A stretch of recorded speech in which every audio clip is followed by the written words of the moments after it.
Before being saved by Amy Robach from an awful depression, TJ Holmes walked the streets and slept on benches. TJ Holmes considered his darkest moment prior to Amy Robach's assistance in saving his life. In their most recent podcast, Amy and TJ, the former co-workers who are now in a romantic relationship, discussed how their health suffered greatly during their time as broadcast journalists for GMA3.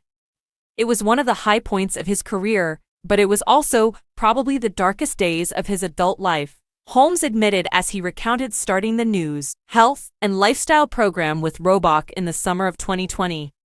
Suicidal thoughts and alcohol abuse. A moderately severe depression diagnosis was made for Holmes, 46, in 2015. He also admitted to not realizing how unfortunate he was. After learning the 5.2-mile walk from my home downtown to the ABC office on the Upper West Side of New York City by heart, Holmes, who was then married to Marilee Fiebig, acknowledged that it was pretty bad.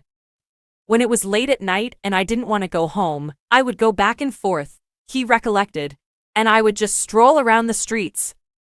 As far as I'm aware, I have actually slept on a bench on 14th Street, which is just west of Union Square.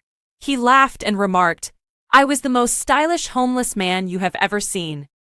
The 51-year-old Robach helped Holmes eventually get better, despite the fact that he still found that time to be awful. "I would leave home to go to the studio, but it truly felt like I was leaving home and going home, that is, to Amy Robach.